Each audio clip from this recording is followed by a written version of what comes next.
নজরুল ইসলাম।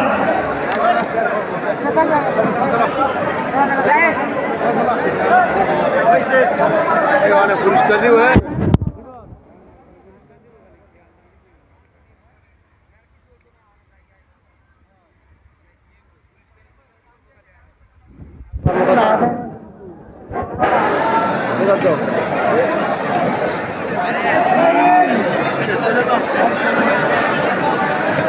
দয়া করে একটু সময় দিবেন, আপনারা যারা আছেন একটু শৃঙ্খলার সাথে বসবেন, একটু শৃঙ্খলা ধরে রাখবেন।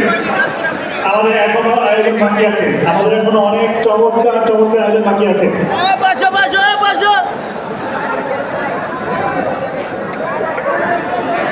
জি, যদি হয়ে থাকে, যদি শেষ হয়ে থাকে তাহলে আমরা যেতে পারি। ঠিক আছে, ঠিক আছে। আমি ধন্যবাদ আমাদের সম্মানিত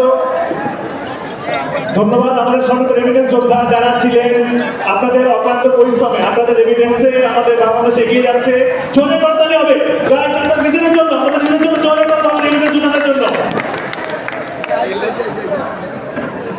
জি, এই মুহূর্তে আমি স্টেজে আহ্বান জানাচ্ছি আমাদের আরো একজন বেশ অন্যতম মানুষ, best corporate leader of the year, best corporate leader of the year Ruhul Amin CIP, Khandakar Ruhul Amin CIP.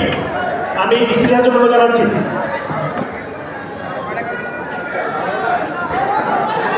এবং তার পরবর্তীতে আসবে best young entrepreneur of the year Maruf Mohammad Zahirul Islam. এরপরে আসবেন best young entrepreneur of the year Maruf Mohammad Zahirul Islam. আমি খন্দকার রুহুল আমিন সিআইপি স্যারকে অল্প